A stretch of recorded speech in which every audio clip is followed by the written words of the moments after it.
ഇതൊക്കെ നാം വായിക്കുന്നവരാണ്, കാണുന്നവരാണ്. റോഡിലോട്ട് ഇറങ്ങിയാൽ ഇവിടെ എത്രമാത്രം ഉണ്ടെന്ന് എനിക്കറിയില്ല. നമ്മുടെ കേരളത്തിലൊക്കെ നോക്കി എന്തെല്ലാം പരസ്യ കോലങ്ങളാണ് സ്ത്രീകളെക്കുറിച്ച്. ന്യൂസ് പേപ്പർ എടുത്ത് നോക്കിയാൽ ഇതേ ഉള്ളു കാണാൻ.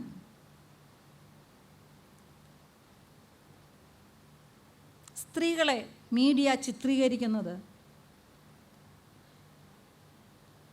ചില വ്യക്തികളെ ഉത്തേജിപ്പിക്കുന്നതിന് വേണ്ടിയാണ്. അത് നാം മനസ്സിലാക്കണം. അവിടേക്ക് നോക്കുവാൻ, അവിടേക്ക് നമ്മുടെ കണ്ണുകൾ പതിപ്പിക്കുവാൻ ഇടയാകരുത്. കണ്ടു കഴിഞ്ഞാൽ ചിലപ്പോൾ അത് കാണാം, കണ്ണടച്ച് ജീവിക്കാൻ പറ്റത്തില്ല. കണ്ടു കഴിഞ്ഞാൽ അതിനെ ഓർത്ത് പ്രാർത്ഥിക്കുന്നവരായി നമ്മുടെ ദൈവമക്കൾ തീരണം. പരസ്യ കൂട്ടങ്ങൾ, പരസ്യ കാഴ്ചകൾ കണ്ട് മനം കുളിരുന്നവരെ ഓർത്ത് അവർക്ക് വേണ്ടി കരയണം. അവരുടെ ഹൃദയങ്ങളെ പിന്തിരിപ്പിക്കണം. ഇതെഴുതി ഉണ്ടാക്കുന്നവർ ഇനി ഉണ്ടാക്കാൻ പാടില്ല. അവർക്ക് വേണ്ടി നാം പ്രാർത്ഥിക്കണം. ആറ്റിറ്റ്യൂഡ്സ്.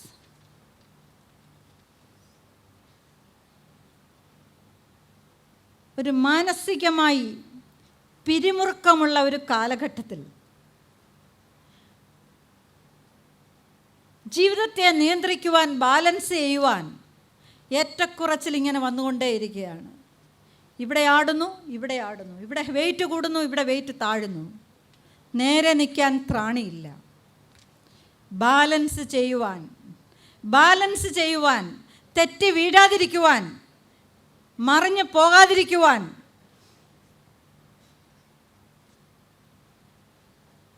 നരകതുല്യമായ അവസ്ഥയിൽ കൂടി പോകുന്നിടത്തൊക്കെ കാൽ വഴുതി വീണേക്കാം. വീഴാതിരിക്കുവാൻ, ചില കോൺഫ്ലിക്റ്റിനെ അഭിമുഖീകരിക്കുവാൻ ദൈവം ചില ഹൃദയങ്ങളിൽ ഇന്ന് പകൽക്കാലം ഒരു വലിയ ശക്തി പകരട്ടെ എന്ന് ഞാൻ പ്രാർത്ഥിക്കുന്നു. ഈ ദിവസങ്ങളിൽ എൻ്റെ ഹൃദയത്തിൽ വന്ന അടുത്തൊരു ചിന്തയാണ് സ്പിരിച്വൽ സൂയിസൈഡ്. സൂയിസൈഡ് എന്ന് പറഞ്ഞാൽ നമുക്കറിയാം. എനിക്ക് തോന്നുന്നു അതേക്കുറിച്ച് ചിലപ്പം വളരെ സംശയങ്ങളുണ്ടായേക്കാം. സ്പിരിച്വൽ സൂയിസൈഡ്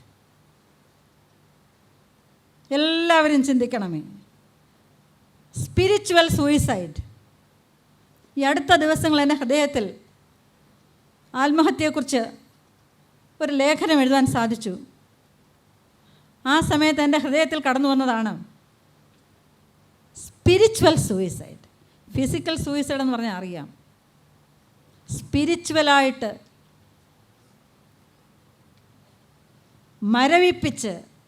മരിപ്പിക്കുന്ന അവസ്ഥ,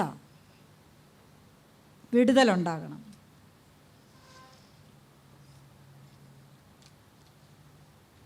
അടുത്ത ഒരു പ്രത്യേക ഫാക്ടറാണ്, അത് എല്ലാ വേദികളിലും നാം പലപ്പോഴും കേട്ടിട്ടുള്ളതാണ്. സ്ത്രീകളുടെ വസ്ത്രധാരണം, അവരുടെ ലക്ഷൂറിയസ് ലൈഫ്, അവരുടെ ഡിസയേഴ്സ്. എന്തെല്ലാം ഡിസയേഴ്സായി. എന്ത് കിട്ടിയാലും തൃപ്തി വരാത്ത ഹൃദയം. എന്തൊക്കെ ലഭിച്ചാലും പോരാ. കണ്ണട്ടയ്ക്ക് തിരിയാ എന്ന് 3 പുത്രിമാരുണ്ട്. ഒരിക്കലും തൃപ്തി വരാത്തത്, ഒരിക്കലും മതി വരാത്തത് സ്ത്രീകളെ അഭിമുഖീകരിക്കുന്ന ഒരു വലിയ പ്രശ്നമാണിത്.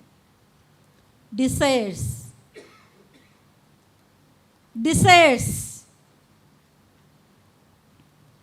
മോചനം ലഭിക്കണം. നമ്മുടെ ഹോബീസൊക്കെ നമുക്ക് വേണം. ടൈമൊക്കെ നന്നായിട്ട് പ്ലാൻ ചെയ്യണം. പങ്ക്ച്വാലിറ്റി നമുക്ക് വേണം. സമയനിഷ്ഠ നമുക്ക് വേണം. പക്ഷെ അതിലൊക്കെ എത്രയോ തൊപ്പിയിടുന്നവരാണ് നമ്മൾ. പറ്റുന്നില്ല. Let's see the next slide. അടുത്ത ക്വസ്റ്റ്യൻസ് ഞാൻ വായിച്ചിട്ടിരിക്കാൻ പോവുകയാണ്. സമയം മുന്നോട്ട് പോകുന്നു. ക്വസ്റ്റ്യൻസ് മാത്രമേ ഉള്ളൂ. ക്വസ്റ്റ്യൻസ് എല്ലാം ഞാനിവിടെ ജസ്റ്റ് വായിച്ചു വിടുകയാണ്. Can women preach God's word? Very simple. Yes or no? Can she teach an adult Bible class? Can women pray in the church? Do we find women in the leadership positions in the Bible? Whether, അടുത്ത രണ്ടെണ്ണം ശ്രദ്ധിച്ച് കേൾക്കണം. Whether Bible prohibits women in ministry in general and exceptions in specific areas. അതിൻ്റെ നേരെ എതിരായിട്ടുള്ള വശമാണ് അടുത്ത question. Whether Bible permits women in ministry in general and but prohibits in exceptional cases. Next slide.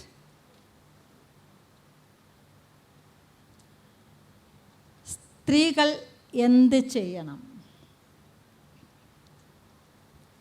ഏതാണ്ട് ഒരു 10 കാര്യങ്ങളാണെന്ന് തോന്നുന്നു. 10 കാര്യങ്ങൾ മാത്രമേ ഞാൻ സെലക്ട് ചെയ്തിട്ടുള്ളൂ. ഒരുപാട് കാര്യങ്ങൾ കാണും. ഇവിടെ ഇരിക്കുന്നവർക്കൊക്കെ 100 കാര്യങ്ങൾ പറയാൻ സാധിക്കും. പക്ഷെ പ്രധാനമായിട്ടും ഏതാണ്ട് ഒരു 10-12 പോയിൻറ്റ്സാണ് എൻ്റെ ഹൃദയത്തിൽ വന്നത്. അത് മാത്രം ഒന്ന് ഉരുവിടുവാൻ ആഗ്രഹിക്കുന്നു. ഒന്ന്, receive guidance from Holy Spirit. ഒന്നാമത് ചെയ്യേണ്ടത്, ആദ്യം ചെയ്യേണ്ട പ്രവൃത്തി, ദൈവത്തിൻ്റെ പരിശുദ്ധാത്മാവിൻ്റെ ഗൈഡൻസ് ലഭിച്ചു കഴിഞ്ഞാൽ മുന്നോട്ട് പ്രൊസീഡ് ചെയ്യാൻ പ്രയാസമില്ല. ഒരു പ്രയാസവും. അത് ലഭിക്കാൻ മാത്രമാണ് കാത്തിരിക്കണം. ദൈവത്തിൻ്റെ പരിശുദ്ധാത്മ ശക്തി പ്രാപിച്ചിട്ടില്ലാത്ത ആരെങ്കിലും ഇന്നിവിടെ ഉണ്ടെങ്കിൽ ദൈവശക്തി പ്രാപിക്കണം.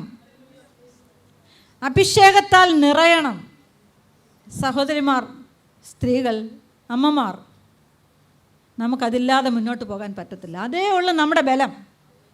അത് മാത്രമാണ് നമ്മുടെ ബലം. അതുണ്ടെങ്കിൽ അതിൻ്റെ പിന്നാലെ ബാക്കിയെല്ലാം വന്നോളും.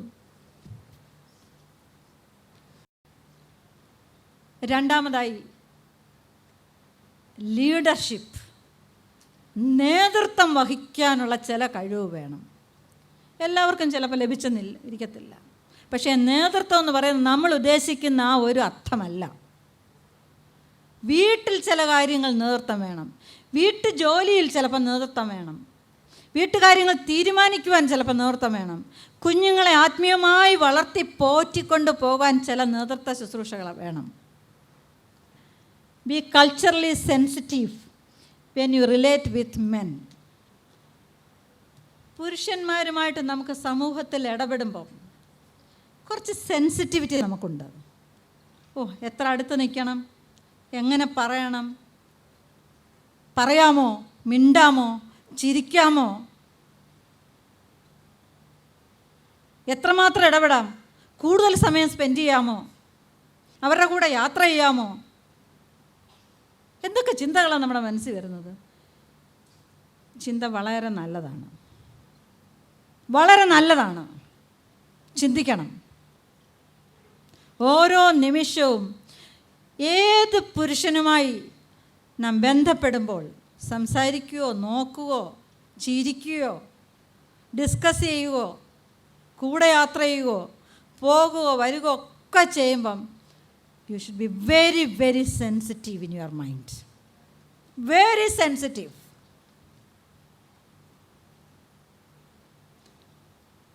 ഒരു സ്റ്റെപ്പ് കൂടെ കടന്നു പറയാൻ ആഗ്രഹിക്കുന്നു. സമൂഹത്തിലെ സഹോദരന്മാർ, പുരുഷന്മാർ,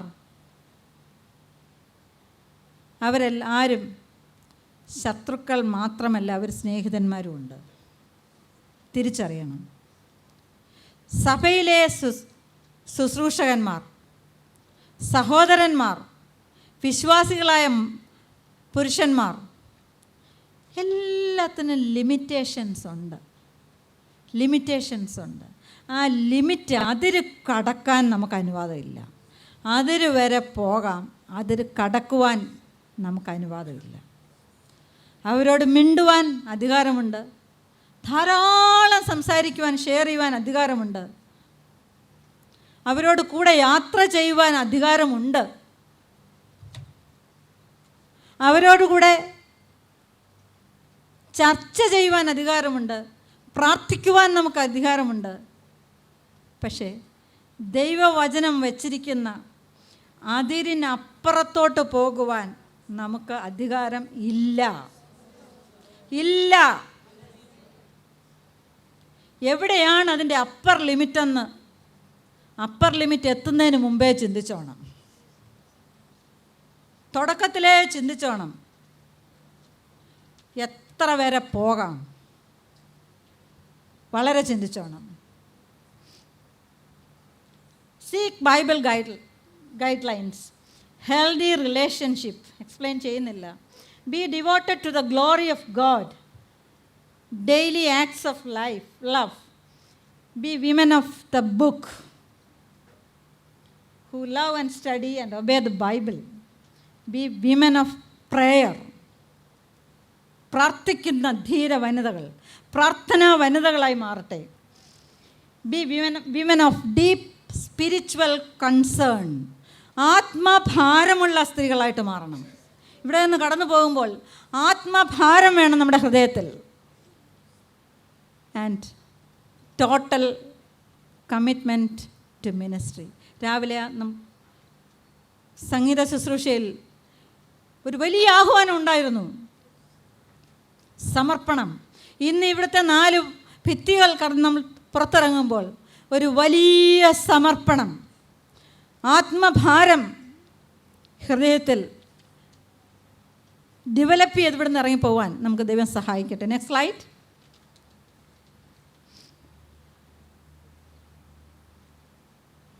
രണ്ടാമത്തെ സ്ലൈഡ്, രണ്ടാമത്തെ ഭാഗമായിട്ടാണ് ഞാൻ എടുത്തിരിക്കുന്നത്. Can I continue? ഓക്കെ. എനിക്ക് തോന്നുന്നു ആത്മഭാരം. ഓക്കെ. രണ്ടാമത്തെ ഭാഗം അധിക സമയം എടുക്കാതെ നിർത്തണമെന്ന് ഞാൻ ആഗ്രഹിക്കുന്നു. സമയത്ത് തന്നെ നിർത്തുവാൻ ആഗ്രഹിക്കുന്നു. ആദ്യത്തെ ഈ ഒരു ഭാഗം എക്സ്പ്ലെയിൻ ചെയ്യുവാൻ എനിക്ക് വലിയ പ്രശ്നം ഉണ്ടായിരുന്നു. ഞാനിത് ആലോചിക്കുകയും ചിന്തിക്കുകയൊക്കെ ചെയ്തപ്പം ദൈവമേ, ഇതൊക്കെ എന്തിനാണ് പറയുന്നത്? ഇതൊക്കെ പറയേണ്ട കാര്യമൊക്കെ ഉണ്ടോ? പ്രത്യേകിച്ച് കുവൈറ്റിലുള്ള അറിവുള്ള ആത്മീയരായ സ്ത്രീകളുടെ നടുവിൽ ആദ്യം എൻ്റെ മനസ്സിൽ വന്നത് ഇതൊന്നും പറയണ്ട. കഴിഞ്ഞ ആഴ്ച ശ്രീമോളി എന്നെ ഇടയ്ക്കിടയ്ക്ക് വിളിക്കും, സമറിത സമറിത സമറിത. ഞാൻ ഒന്ന് എഴുതി വെക്കും, വേണ്ട വേണ്ട വേണ്ട. പിന്നെ മാറ്റി വെക്കും, വേണ്ട. പിന്നെ മാറ്റി വെക്കും, വേണ്ട. എൻ്റെ മനസ്സിലിങ്ങനെ വലിയൊരു ബുദ്ധിമുട്ടിങ്ങനെ അനുഭവിച്ചുകൊണ്ടിരുന്നു. ലാസ്റ്റ് 1 വീക്കിൽ എനിക്കും വലിയ പ്രശ്നങ്ങളൊക്കെ ഉണ്ടായിരുന്നു. ജോലി സ്ഥലത്ത് ഇങ്ങോട്ട് വരാൻ പറ്റത്തില്ലാത്ത ചില സാഹചര്യങ്ങളും കടന്നുകൂടി. ഞാൻ അവിടെ ഇരുന്ന് പ്രാർത്ഥിച്ചു, ദൈവമേ, ഞാൻ പറയേണ്ടത് തിരിച്ചറിയുവാനുള്ള ബോധം എനിക്ക് തരണം. പറയേണ്ടത് മാത്രം പറയണം. പറച്ചിലിൽ വരുന്ന തെറ്റുകൾ എന്നെ കേൾക്കുന്നവരുടെ ഹൃദയത്തിൽ പതിയരുത്. എൻ്റെ വായിൽ വരുന്ന തെറ്റുകൾ എന്നെ കേൾക്കുന്നവർക്ക് അത് ശ്രദ്ധിക്കുവാനിടയാകരുത്. അത് ശ്രദ്ധിച്ചാൽ തന്നെ അത് തിരുത്തുവാനുള്ള ഹൃദയം അവർക്ക് കൊടുക്കണം.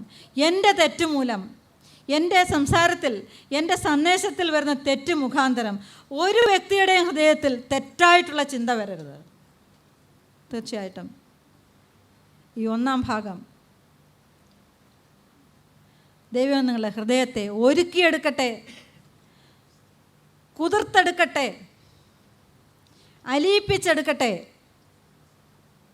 ഒരു വലിയ ദൈവത്തിൻ്റെ ആത്മശക്തിക്കായി 2-ാം ഭാഗത്തിലേക്ക് നമുക്ക് ചെല്ലാം.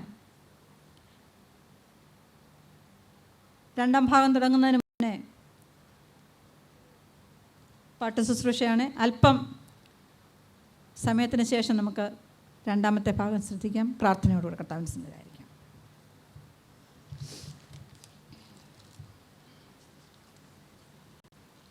തന്നെയും അവർ ഭൂരിഭാഗം ഉള്ളതുകൊണ്ട് ഞാനൊരു കാര്യം പറയുകയാണ്. ദൈവം ഇവിടെ ഇന്നൊരു ഓപ്പറേഷൻ ചെയ്യണം. സർജൻ ഓപ്പറേഷൻ ചെയ്യണമെങ്കിൽ അതിനു മുന്നേ എത്ര ഒരുക്കങ്ങൾ വേണം. രോഗിയെ ഒരുക്കണം, ഓപ്പറേഷൻ തിയേറ്റർ ഒരുക്കണം, സാധനങ്ങൾ ഒരുക്കണം, അവിടെ എല്ലാം സ്റ്റെറിലൈസ് ചെയ്യണം. രോഗി ഓപ്പറേഷന് ഫിറ്റുമായിരിക്കണം. അങ്ങനെയെങ്കിൽ ഒരു ഫിറ്റായിട്ടുള്ള ഒരു ഹൃദയത്തോടെ, നന്നായി ഒരുങ്ങിയിട്ടുള്ള ഒരു ഹൃദയത്തോടെ നാം ഇവിടെ ആയിരിക്കുന്നെങ്കിൽ ഇന്ന് തീർച്ചയായിട്ടും ദൈവത്തിൻ്റെ ആത്മശക്തി ഇവിടെ പകരും. ദൈവം ചെയ്യേണ്ട ഓപ്പറേഷൻ ഇവിടെ ചെയ്തിട്ട് പോകും. നമ്മുടെ വീക്ക്നെസ്സിനെ കർത്താവ് പരിപൂർണമായി ശക്തീകരിക്കും. വളരെ പ്രാർത്ഥനയോടുകൂടി ഇരിക്കുക, വളരെ പ്രാർത്ഥനയോടുകൂടി ഇരിക്കുക. ആർക്കൊക്കെ ഇന്ന് ആ ഓപ്പറേഷൻ ഏറ്റുവാങ്ങണമോ അവരെല്ലാം വാങ്ങിക്കോണം. കർത്താവേ, എന്നെ ഒന്ന് തൊടണമേ, എന്നെ ഒന്ന് മുറിച്ചൊന്ന് കെട്ടണമേ.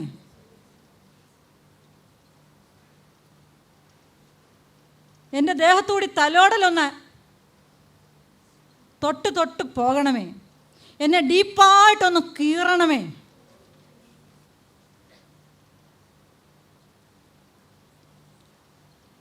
എന്നോട് നിൻ്റെ ശബ്ദം വ്യക്തമായിട്ടൊന്ന് സംസാരിക്കണമേ. നിൻ്റെ മുഖം എനിക്ക് നന്നായിട്ടൊന്ന് കാണുവാൻ ഇടയാക്കണമേ. നീ ആരെന്നൊന്നുകൂടെ രുചിച്ചറിയുവാൻ ഇന്നിടയാക്കണമേ. ദൈവസാന്നിധ്യം, ദൈവസ്പർശനം, ദൈവശബ്ദം, ദൈവശക്തി, അതിൻ്റെ എല്ലാ രൂപത്തിലും ഇന്നൊന്ന് അനുഭവിക്കുവാൻ ദൈവത്തിൻ്റെ പരിശുദ്ധാത്മാവ് ക്രിയ ചെയ്യണം. പ്രാർത്ഥനയോടുകൂടെ, വളരെ പ്രാർത്ഥനയോടുകൂടെ നമ്മൾ ദൈവസന്നിധിയിലായിരിക്കാം. First slide. ഇതിനു മുമ്പേ ഒരു സ്ലൈഡ് നമ്മൾ വായിച്ചു കഴിഞ്ഞു. Women in multiple roles. എന്തൊക്കെ ചുമതലകളാണ്. ആരെല്ലാം എഴുതി വെച്ചിട്ടുണ്ട് എന്താ ചുമതല എന്നുള്ളത്? Duties and responsibilities of a women എവിടെയെങ്കിലും എഴുതി വെച്ചിട്ടുണ്ടോ? ഉണ്ട്, നമ്മുടെ ഈ പുസ്തകത്തിൽ എഴുതി വെച്ചിട്ടുണ്ട്. അതറിയാത്തവരാണ് എന്താണ് ഡ്യൂട്ടി, എന്താണ് റെസ്പോൺസിബിലിറ്റി. ഉത്തരവാദിത്തങ്ങൾ അറിയാതെ ജനം കുഴഞ്ഞു മറിയുക. പക്ഷെ നമുക്ക് ഉത്തരവാദിത്തങ്ങൾ ഗ്രഹിപ്പിക്കുവാൻ ദൈവത്തിൻ്റെ വലിയ വചനം നമുക്ക് നന്നായിട്ട് തന്നിട്ടുണ്ട്. വചനത്തെ ഓർത്ത് ദൈവത്തെ സ്തുതിക്കുന്നു. പ്രധാനപ്പെട്ട ഒരുപാട് ഉത്തരവാദിത്തങ്ങൾ ആദ്യത്തെ സെഷനിൽ പറഞ്ഞു. മകളെന്നുള്ള റോള്, ഭാര്യ എന്നുള്ള റോള്, അമ്മ എന്നുള്ള റോള്, വീട്ടിൽ, കുടുംബത്തിൽ, സമൂഹത്തിൽ, സഭയിൽ. ഒരു പടിയും കൂടെ പറഞ്ഞാൽ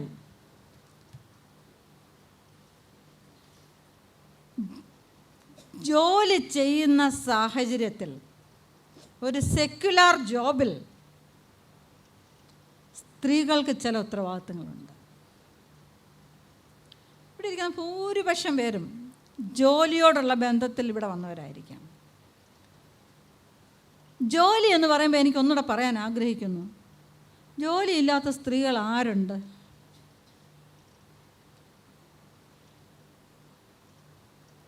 ഒരുപാട് സ്ത്രീകളുടെ അടുത്ത് ഞാൻ ചോദ്യം ചോദിച്ചിട്ടുണ്ട്, നിങ്ങൾക്ക് എന്താ ജോലി? പ്രത്യേകിച്ച് ജോലിയൊന്നുമില്ല. പിന്നെ നിങ്ങൾ എന്താ ചെയ്യുക രാവും പകലും? അത് വീട്ടു ജോലിയൊക്കെ ചെയ്യുക. അത് ജോലിയല്ലേ? അതൊരു ജോലിയല്ലേ?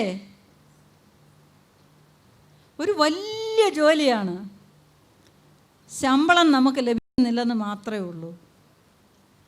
ശമ്പളമില്ലാത്ത ചെയ്യുന്ന ഡെഡിക്കേറ്റഡ്, കമ്മിറ്റഡ് ആയിട്ടുള്ള ഒരു ജോലിയാണ് വീട്ടുജോലി.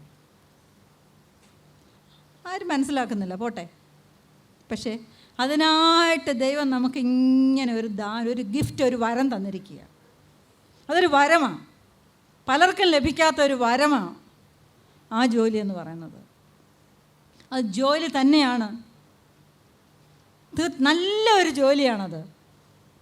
ദൈവം തന്നിരിക്കുന്ന ഒരു ദാനത്തിൽ ഒന്നാണ് ആ ജോലി എന്ന് പറയുന്നത്. അതോടൊപ്പം തന്നെ ഈ വീട്ടുജോലിയും മറ്റുത്തരവാദിത്തങ്ങളും ഇതെല്ലാം കഴിഞ്ഞിട്ട് സ്ത്രീകൾ ഉദ്യോഗസ്ഥരായിട്ട് സമൂഹത്തിൽ പലതരത്തിലുള്ള ജോലി, ക്ലാസ് 4 ജോലി മുതൽ അങ്ങ് ഏറ്റവും ഉയർന്ന സ്ഥാനത്തുള്ള ജോലി വരെ എല്ലാം കൂടെ ചേർന്ന് ഞാൻ ഒറ്റ വാക്കി പറയുക, ഉദ്യോഗസ്ഥരായ ജോലി ചെയ്യുന്ന ഗവൺമെൻറ് സർവീസിലോ വോളണ്ടറി സർവീസിലോ പ്രൈവറ്റ് മേഖലകളിലോ സ്വകാര്യ സ്ഥാപനങ്ങളിലോ എവിടെയോ ആയിക്കോട്ടെ, വിവിധ അവസ്ഥയിൽ ജോലി ചെയ്യുന്ന സ്ത്രീകൾ, വിമൻ അറ്റ് സെക്കുലാർ ജോബ്. ഒരു കണക്ക് ഞാൻ പരിശോധിച്ചപ്പോൾ മനസ്സിലായത്, എനിക്ക് തന്നെ ഒരു പുതിയ ഒരറിവായിരുന്നു. ഇന്ത്യയിലെ സ്ത്രീകളാണ് ഏറ്റവും കൂടുതൽ ലോകരാജ്യങ്ങളെ അപേക്ഷിച്ച് ഉദ്യോഗസ്ഥരായിട്ടുള്ള സ്ത്രീകൾ. ഒരു പുതിയ അറിവാണ് എനിക്ക് കിട്ടിയത്. ഞാൻ വിചാരിച്ചു ഇന്ത്യയിലെ സ്ത്രീകൾ പുറകിലാണെന്നും. കേരളത്തിലെ സ്ത്രീകൾ ഇന്ത്യയിലെ സ്ത്രീകളെ അപേക്ഷിച്ച് നോക്കുമ്പോൾ അതിനേക്കാളും മുന്നിലാണ്. അത് നമുക്ക് അഭിമാനിക്കാൻ വകയുണ്ട്. ഇപ്പോൾ ഉത്തരവാദിത്തങ്ങൾ, വീട്ടിലെ ഉത്തരവാദിത്തങ്ങൾ എടുക്കുന്നു, ആ ഉത്തരവാദിത്തങ്ങൾ, ഇത് ഉത്തരവാദിത്തങ്ങൾ, ഇതിൻ്റെ എല്ലാം കൂടാതെ ഇതൊരു അധികപ്പറ്റാണോ, ഇത് വേണോ വേണ്ടായോ, ഇത് പ്രശ്നം കൂടുതൽ സൃഷ്ടിക്കുമോ, പ്രശ്നം വഷളാക്കുമോ, പ്രശ്നം സോൾവ് ചെയ്യുമോ, എന്തൊക്കെ കാര്യങ്ങളാണ് എനിക്ക് മനസ്സിലാകുന്നില്ല. കണക്കിൻ്റെ ഒരു കാര്യം അവിടെ വന്നിട്ടുണ്ട്. ഈ ഇങ്ങനെയൊക്കെ ജോലി ചെയ്യുന്ന സ്ത്രീകൾക്ക് ജോലി സ്ഥലത്തെ പീഡകൾ, അധികാരികളിൽ നിന്നുള്ള പീഡനങ്ങൾ, അങ്ങേറ്റം വന്ന് ലൈംഗിക പീഡനം വരെ റിപ്പോർട്ട് ചെയ്തിട്ടുണ്ട് ധാരാളം. കേരളത്തിൽ തന്നെ ഉണ്ട്. വിമാനത്തെ പോയാൽ പ്രശ്നം, ട്രെയിനിൽ പോയാൽ പ്രശ്നം, ജോലി സ്ഥലത്ത് അടങ്ങിക്കഴിഞ്ഞാൽ പ്രശ്നം, ചെയ്യാതിരുന്ന പ്രശ്നം, ചെയ്ത പ്രശ്നം, എല്ലാം പ്രശ്നം. പക്ഷേ ഇതൊന്നും പുറത്തധികം വരുന്നില്ലെന്നേ ഉള്ളൂ. അധികം ഒന്നും പുറത്ത് പറയാൻ സ്ത്രീകൾക്ക് ഇച്ചിരി ബുദ്ധിമുട്ടുണ്ട്, ഇച്ചിരി നാണമുണ്ട്, ഇച്ചിരി ലജ്ജയുണ്ട്. ഇതൊരു അഭിമാനത്തിൻ്റെ പ്രശ്നമാണ്. ഇത് പുറത്ത് പറഞ്ഞാൽ അതിൽ കൂടെ വേറൊരു പുതിയ അറിവ് ഉതിർന്നു വരും. അത് അവിടെ കുഴപ്പം കൊണ്ടാണ്, സ്ത്രീയുടെ കുഴപ്പം കൊണ്ടാണ്. ഒരു പുതിയ ലേബലും കൂടെ കിട്ടും. അതുകൊണ്ട് പലതും പുറത്ത് വരത്തില്ല. സ്ത്രീകൾ ധാരാളം പ്രശ്നങ്ങൾ ജോലി സ്ഥലത്ത് അനുഭവിക്കുന്നുണ്ട്. പക്ഷെ അത് മാത്രം പറഞ്ഞാൽ പോലെ ജോലി സ്ഥലത്ത് വളരെ അപ്രീസിയേഷൻ കിട്ടുന്ന സ്ത്രീകളുമുണ്ട്, വളരെ അക്സെപ്റ്റ് ചെയ്യുന്ന സ്ത്രീകളുണ്ട്.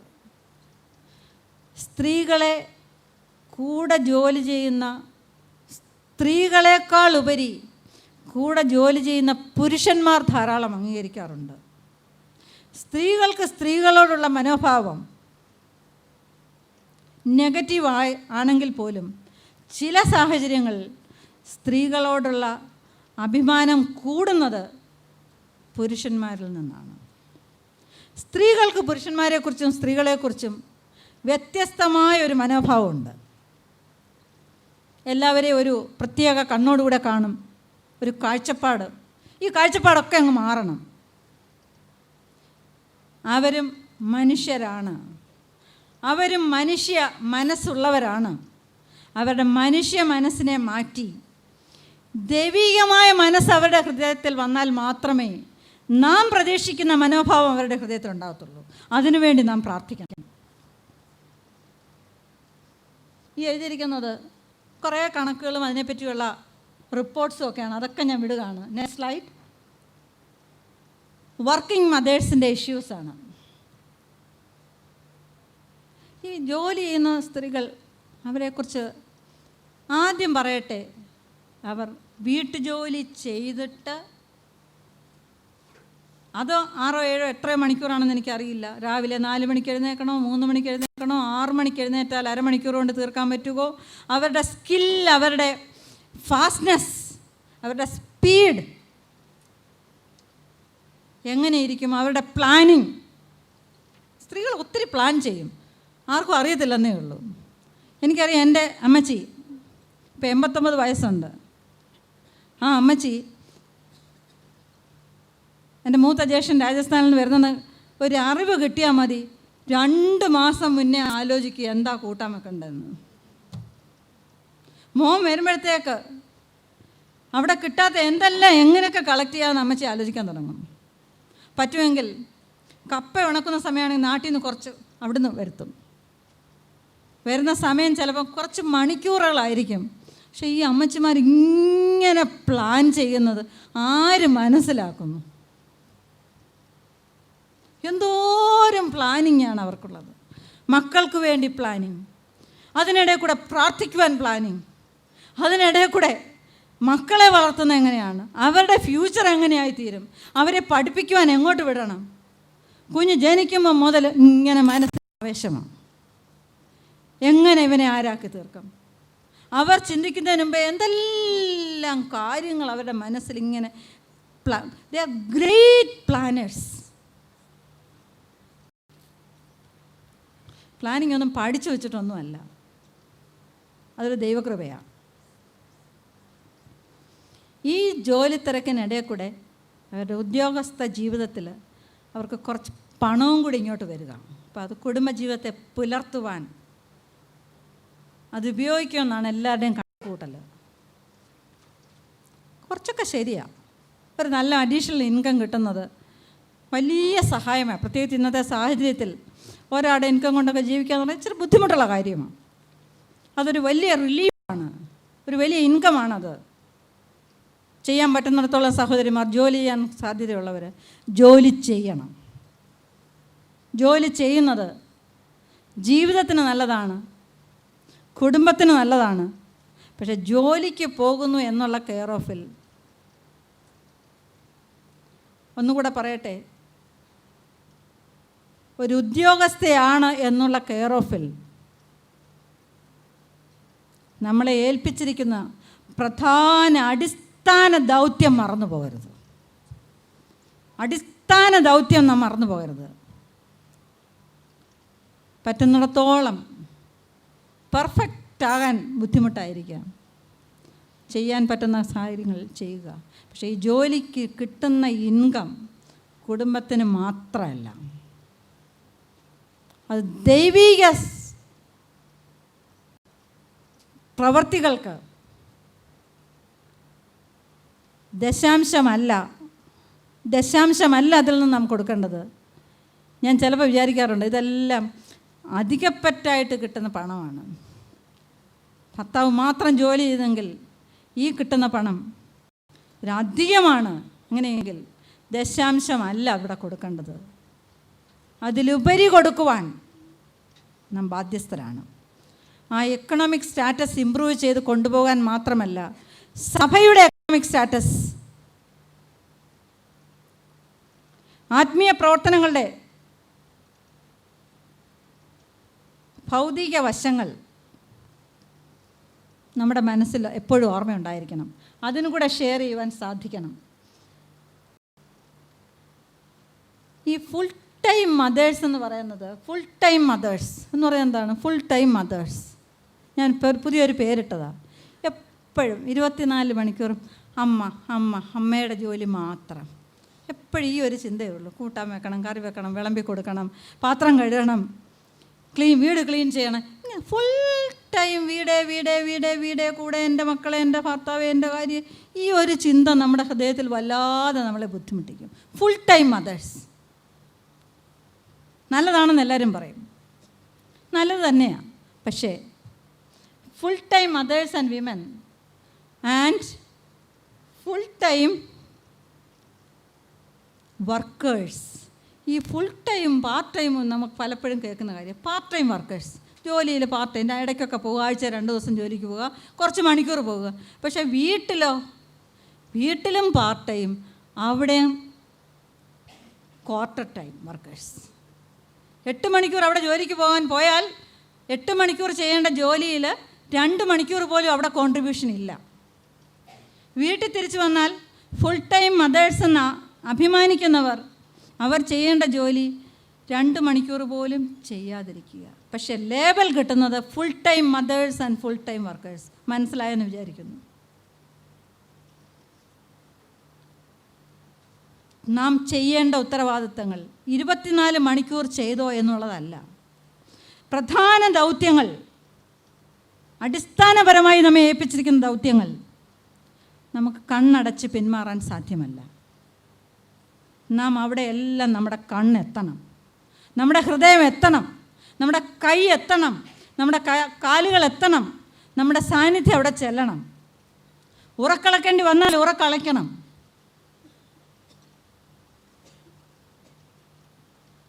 മാറ്റിവെക്കാൻ പറ്റാത്ത കാര്യങ്ങൾ മാറ്റിവെക്കാൻ പാടില്ല. ഏത് മാറ്റിവെക്കണം, ഏത് പോസ്റ്റ്പോൺ ചെയ്യണമെന്നുള്ളത് സെലക്റ്റീവായിട്ട് നോക്കി എടുക്കണം. വളരെ സെലക്ഷൻ. 100 കാര്യം ചെയ്യാനുണ്ടെങ്കിൽ ഭയങ്കരമായിട്ട് സെലക്റ്റീവ് മൈൻഡ് നമുക്ക് വേണം. എനിക്ക് 100 ചെയ്യാൻ പറ്റത്തില്ല, 2 ചെയ്യാൻ പറ്റുള്ളൂ. ആ 100-ൽ ഏത് 2 ഞാൻ സെലക്ട് ചെയ്യണം. ശ്രദ്ധിക്കണമേ. വർക്കിംഗ് മദേഴ്സിൻ്റെ പേയ്മെൻറ്റും കാര്യങ്ങളും ഒന്നും ഞാനിവിടെ പറയുന്നില്ല.